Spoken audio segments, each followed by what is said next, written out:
It is the Killer Author Club here, episode 3 with our very own Killer Heather, who has a new book that we will be talking about.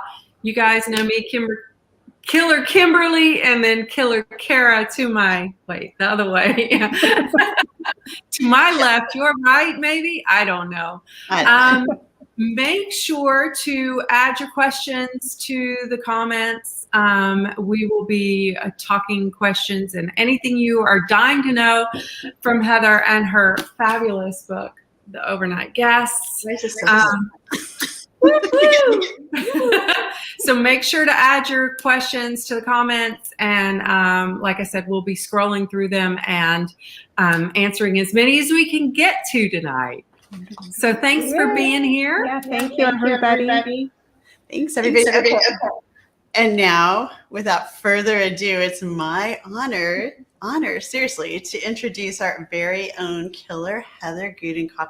And a quick story. I mean, Heather was truly the first person I met in this whole crime writing genre. She was so gracious. She saw me sitting by myself at my first convention thing for the writing community. And she came over and she introduced herself and said, "Would you like to go to lunch?" And I'm like, yes, I would. I didn't have any friends. So anyway, that is Heather. And despite the fact that, listen to this whole bio. Okay, so Heather is the Edgar Award nominated New York Times and USA Today bestselling author of 9 novels. Her debut book, The Weight of Silence, was an instant New York Times bestseller and remained on the list for 22 weeks. Holy camole.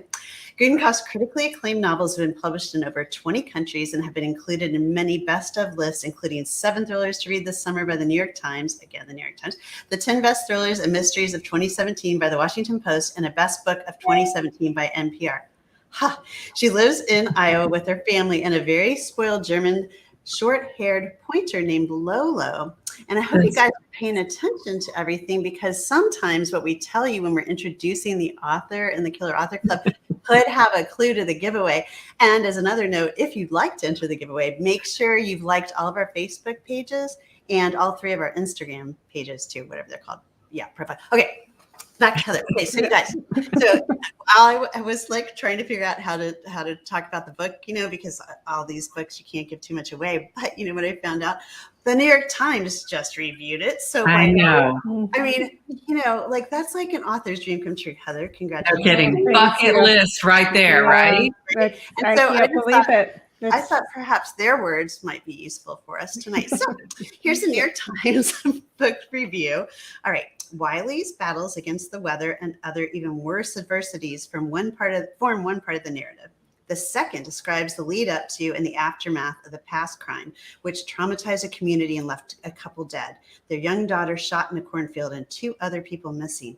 A third strand, which will be familiar to anyone who has read Room, is about a woman and her child kept prisoner by a man who arrives intermittently to terrorize them.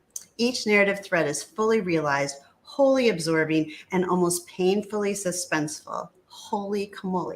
Okay, the reader will form theories about how they fit together and will be only partially right. Having ostensibly revealed the recipe for the elaborate cake she intends to bake, Gudenkauf introduces a secret ingredient late in the game that changes everything. I mean, come on, Heather. I just got the chills reading that out loud, even though I've already read it a bunch of times to make sure I could say ostensibly. And I'm not kidding about this either, you guys. So since I typed this up to read to you, I had huge congratulations. But since then, you were named a Barnes & Noble's Book of the Month for February, Amazon Book of the Pick of the Month, and Apple's Pick of the Month too. Just congratulations, huge congratulations. Thank you guys so much. It's been it must be just exciting and so you need a cocktail. Did you bring what was that?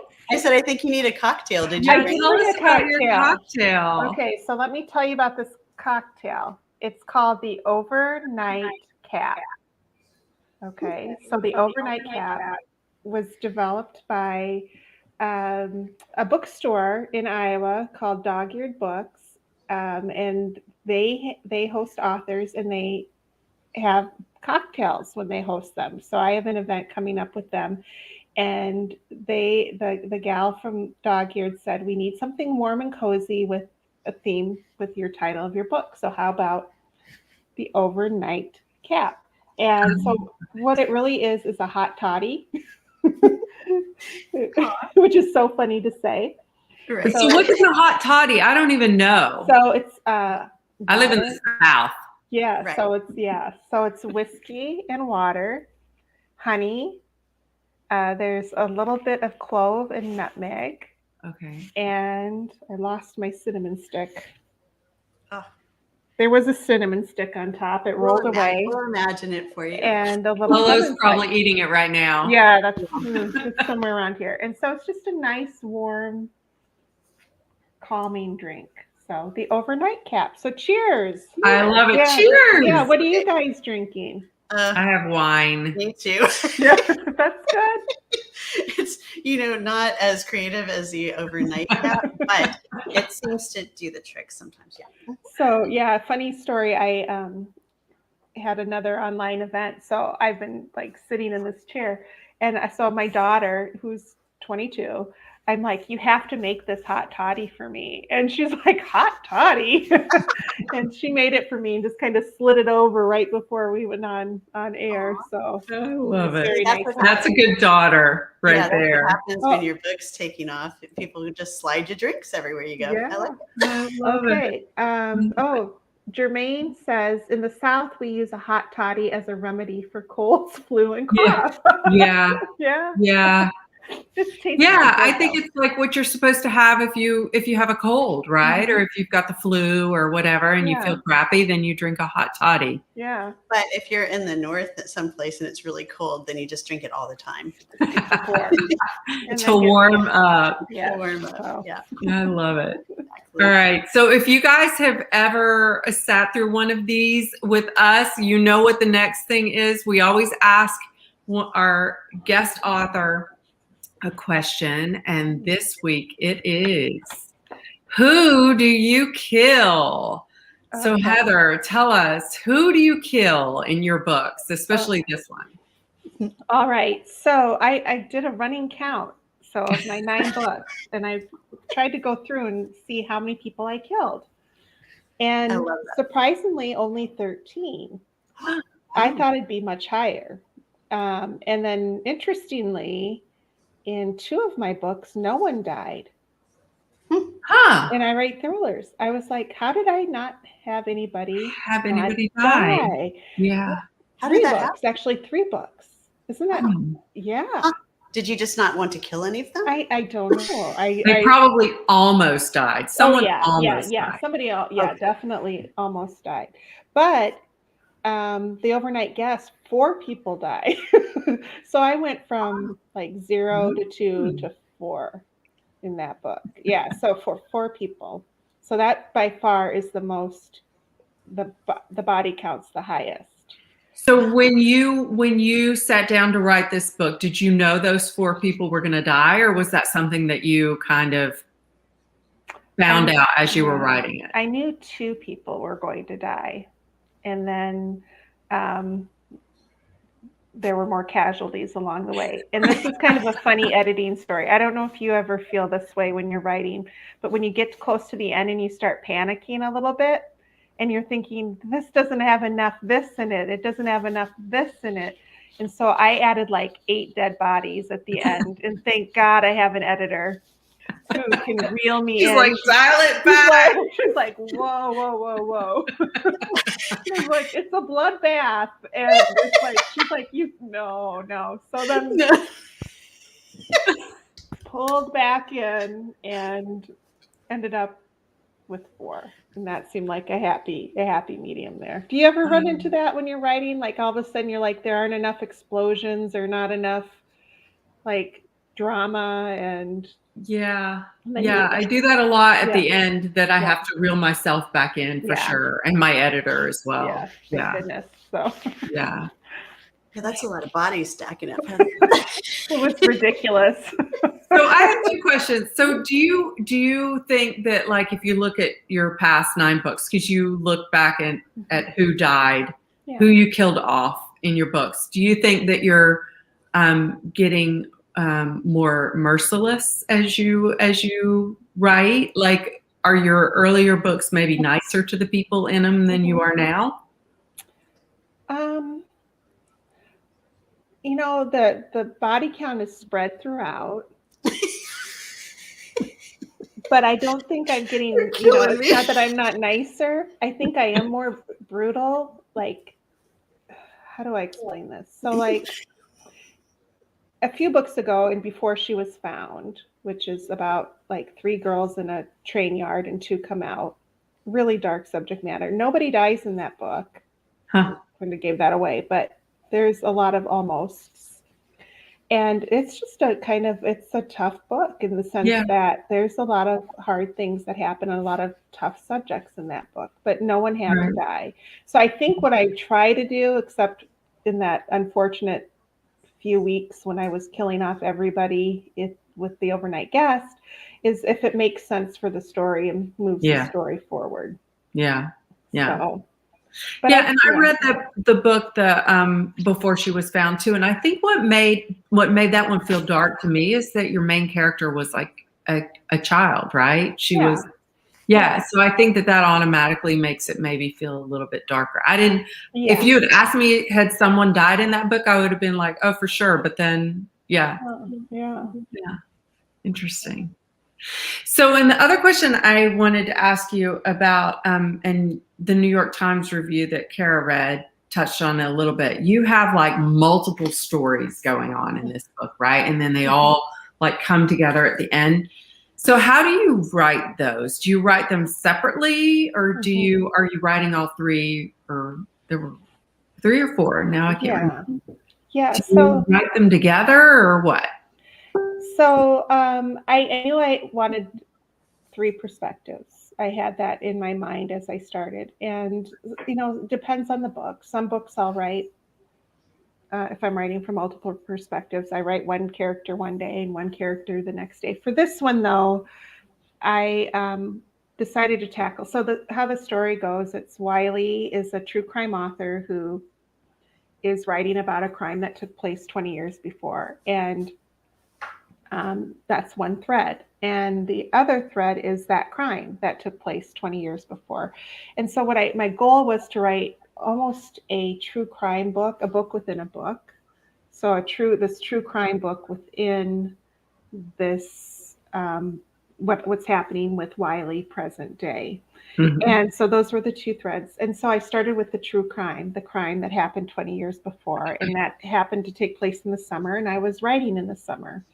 So that just kind of made sense that I would work on that thread. And then as, you know, fall turned to winter, I started in on the Wiley scenes, and then wrote as far as I could there. So I didn't completely write one thread all the way through. Yeah. But I got a good start. And then the third perspective is, you know, I don't say a whole lot about, but it's, you know, I call it the mother-child perspective. Yeah. Interesting that you were writing them in the seasons that they were taking place, or maybe it was the other way around that you were. It was, it was. So when it was, when the blizzard, I was writing about the blizzard, there were blizzards going on outside, you know, my door, and I was bundling up, walking through the snow, trying to feel like what it would be like to be Wiley. With Lolo, I was walking, and of course, you know, I was not far from my house. And I had all the gear, but it helped.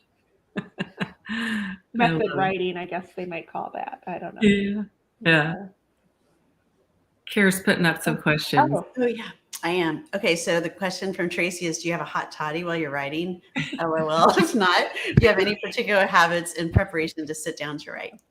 If I were to drink alcohol while I was writing, you know, maybe I should try it. I don't know. No. Do you guys, Kara, can you write with like a little bit of booze? No. As soon as I take one sip, it's like, whoop, my brain empties out. I think it was Hemingway who said, write drunk, edit sober? Yes. Or was it Fitzgerald? Now I can't remember. It was one of those. It was Hemingway. But I can't do either. No. When I'm drinking. No. I want to edit drunk. I hate editing. Editing is hard. It is hard. Really hard. Yeah. I agree with you. Okay, so Heather, do you write in more than one place, or do you have a getaway spot? Well, I have a little office where I, now that my kids are all grown, I have this space now to write. But when they were little, I wrote wherever, just wherever they weren't. And so I would pick up my laptop and go from room to room, and somebody would follow me into the room, and I'd pick it up and walk somewhere else. And so I can write just about anywhere. I can write about anywhere, but I like a little noise. I like a little music, a little background noise. How about you guys? Do you like noise when you write? No, I like complete total silence in an empty house. Yeah. I can't have people in the room. I say that I can write anywhere, but I don't like people in the room. So I've also just recently discovered this thing called Brainfm. Do you guys know that? I say recently. I've been using it now for about a year. But as soon as anybody's in my space, I pop in my headphones and turn on Brainfm, and it's like, it's musical, I guess, but it's not really music as in like songs. It's just sounds, musical sounds. But apparently it messes with your, not messes with, but it like plays on your brain waves. And then they have all these different categories, and one of them is creative. And you turn it on, and it just like, it sucks you into like that, that place you can go to where you're like super focused and like really into your story. It sucks you into that place. Really. So did you use that for writing My Darling Husband? I've used it for writing pretty much anything when there are people in my space. That's amazing. Yeah, because that book was amazing. So yeah. And you used headphones, Kara? No, I was going to say my these are noise canceling headphones. Okay. When we moved into this house, there was a house behind us, because I'm on a hill, and then that house was gone like in 5 days after we moved in. Boom. 7 years later, there was a house there, and a lovely family moved in, and then they just told us that they have to move out for 2 years while they jackhammer up. Oh no. Yeah. So all of a sudden I called it a pit of despair, and then out of it rose this beautiful house, and then these happy people moved in, and now they're out, and it just Oh no. So I had to go find my batteries for these guys. I'm like, because we went through the pit of despair, and now anyway. No sound, especially jackhammers, I find to be very jarring. You're going to be using those a lot, I'm afraid. I'm sorry. And Maureen wanted to know, is it Brainfm? That's what it's called? Brain.fm. It's an app. If you look it up in the App Store, you'll find it. It's great. They have like for studying, for reading, for meditating. They have everything. But I use the Creative Flow is what it's called. And it just like... It's magical. Yeah. Okay, awesome. Yeah, it's way better than jackhammers. Yes. Way better. Yeah. I'm just like, oh my gosh. All right. So I think we got a lot of the questions. There were a lot of questions. Lots of pop up as much as I could. All right. So do you think we're ready for the killer giveaway? Are we ready for the killer giveaway? Yeah. Let us see. Killer giveaway. And it's two copies, right, Heather? Yes. Okay, so you guys, to be entered for a chance to win your copy of The Overnight Guest, make sure you followed all three of us on the Facebook pages and all three of us on Instagram. I know I said that before, but we just have to say it again. And here's the killer question. What kind of dog is Lolo? Dun, dun, dun, dun. Adorable does not count. It has to be the actual breed, which I may have mentioned in the introduction. So it's not a trick question, but it was earlier on in the conversation. So if you had a hot toddy, you might not remember by now. That's right. I will be super impressed if someone remembers that. Oh yeah, people were putting it in, and then all you have to do is copy the person that remembered. So you guys when you're in. I know. We don't have a way to do that. We used to say like the first person that got it, but then when somebody was like right at the same time. So anyway, so thank you guys all for putting in your answers, and we will announce the giveaway winners tomorrow. Yeah, we'll leave it up for a day. So for the people who couldn't be here right this very second, they can rewatch and Although we were sad, they should be with us live because it's way more fun. For sure. For sure.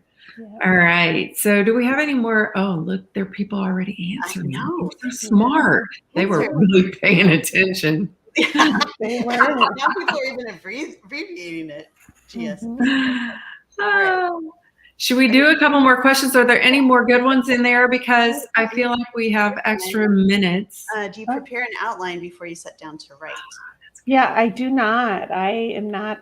I'm a pantser, which just means that I kind of write by the seat of my pants. I have an idea for a book, and then I just go. I start going and write myself into lots of corners. Yeah. And find my way out and just keep going. And I know that, Kimberly, you are a plotter, hardcore plotter. You are a pantser. I'm committed to. It's 2 against 1.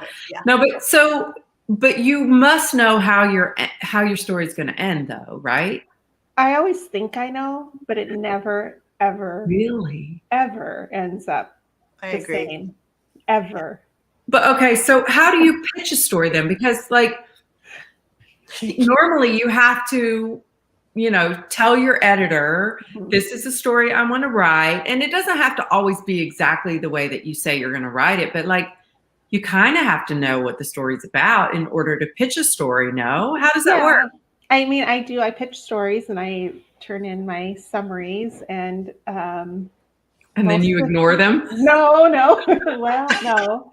They sometimes go off in their own little direction, or during the editing process, it just might change. So a fun example of this is with Not a Sound, which is a few books ago. I sent... How many people did you kill in that one? 2. Sticking with our theme here. Okay. 2 people died in that one. I like that. Okay. I wrote the first half and sent it to my editor, and we had a conversation. We talked on the phone, and she said, you cannot have the person who you say is the bad person be the bad person. And I said, well, that's the bad person. that's who done it. And she said, no, trust me. And I said, well, can I have a day or 2 to think about it? And she was absolutely right. So that changed the whole course. Interesting. The whole course of the book. And is that how you typically do it? You write half a story, you send it to your editor, and no, we just did that once. It's hard. That's hard, just because. I mean, like I don't think my story's ready for anybody's eyes until it's done. Yeah, I did that. I asked her to do that because for that book, I had a profoundly deaf character, and I was really nervous about writing a character who's profoundly deaf because I wanted to get it right. Mm-hmm. And so I asked her if she would read it. But there are pitfalls to that as well, just to showing it early. Yeah. Mm-hmm. Yeah. Well, and that's, Kara and I were talking before you got into the studio, before we went live, we were talking about that a little bit, like how difficult that can be sometimes when your editors and your readers and your agents and whoever are your first people who read a book, when they all want to get their fingers in something, and it can be good, it can be very helpful, but it can also like hurt things or kind of stop your creative, direction for the story that you had in your head before you sat down to write it. And sometimes it takes you in a way that you maybe don't really need to be going. Yeah. And I think, I think all of us, we've been around for a while, but as we travel through each of our books, writing the way you want to write, the story you want to write, at least getting it down on paper, knowing that you can go back and make changes and adjustments, but having that, that I guess that's one thing with not having an outline is that clear vision. Yeah. I think I have a vision, but I think having that clear vision outline would be helpful in many ways, but I've tried that and it just does not work for me. My people stop talking to me if I try to outline them. Really? Isn't that interesting? Yeah. Yeah, and I love it. I love being able to know when I sit down in the morning, like this is what I have to write today. And I love it. But I want to write like that. I hate the plotting part. I hate that, the pre-writing phase. I really don't enjoy that at all. So, we skip right over that part, don't we, Heather? Yeah. We don't like it either. I don't know. I know for our next projects, Kara and I will outline, and Kimberly, you have to write by the seat of your pants. Oh my gosh, it will be a mess, and it'll take me probably 10 years to write a book. And then Kara and I will be like, it'll be 10 years before. Oh yeah, before we even get one page of the outline done. Are you kidding me? Not fun at all. Oh my goodness. Okay, I have another question up here for you, Heather. When can we expect the next book? Oh my goodness. And Michelle said it's her fault for reading your book in 2 days, and then she has to patiently wait. Well, thank you, Michelle, for reading. I am finishing up the first very ugly draft of my next book. I imagine it'll be about 18 months. Yeah, it'll be over a year before it's ready for eyes. Yeah. So yeah. About a year and a half. You're about a year and a half. I'm about a year and a half. You said, for my books. Yeah. Meanwhile, Kara has 2 coming out this year. I know. It's amazing. Who's the overachiever here? Amazing. I love it. Well, it's the pandemic. I'm not doing that again. I promise. It's like the pandemic. I mean, I'm hoping this next one will not be a pandemic release because it's just it's kind of weird to have 2 books already in the pandemic. So, are you doing any in-person events, Heather? A few, just in Iowa. Mostly Iowa, and then so some local independent booksellers. Yeah, which is always really fun, but safe. Masks and all that good stuff. And so yeah. I miss it, don't you guys? Yeah. So much. I had one last weekend that my doctor's like, you can't go to that. It was like at a library inside, and I was so bummed to not go. I have one now that it's at a bookstore this coming up weekend that's masked, and hopefully it'll be fine. I really like just the personal contact. But again, like I always say, we're so lucky we have this because at least we're talking to readers and each other. That's very true. It's true. So nice. It's true. Oh, somebody's going to see you tomorrow at Beaverdale Books, Heather. Oh, yay. Yes. Thank you. Thank you, Laurel. I'm excited. So fun. Awesome. All right. So, Heather, you survived. You did. Yay. Look what you did. Yay. You get the I Survived the Killer Author Club badge. Congratulations. And you have to wear it right there for the rest of your book tour. Yeah. Like what did Sarah say? You print it out, you hang it on your wall, you put it on your shirt.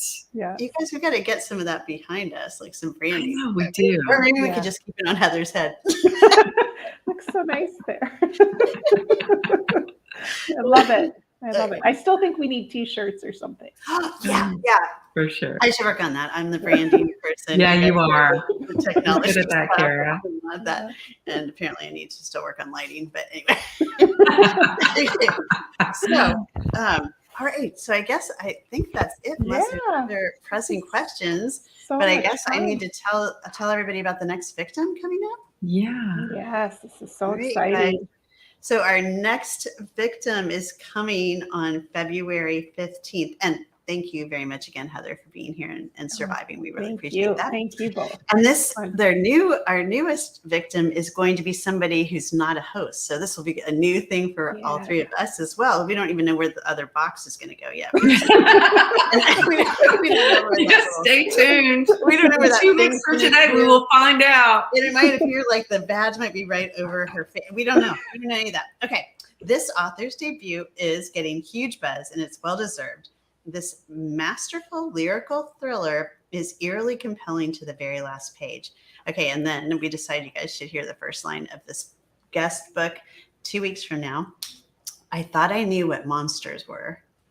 Isn't that good? I love that. Got goosebumps. I'm so excited to talk about this with our author. Yes. The next victim. see you all in 2 weeks. 2 weeks from tonight. Yeah. Thanks, everybody. Thanks for being here.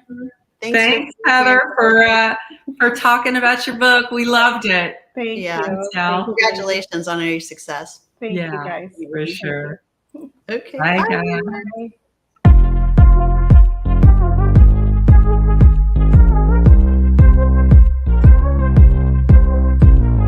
Thought you really loved me, guess I was wrong. Thought you'd never leave me, guess I was dumb. Waited like forever to be your +1. Thank you, guys. That was fun.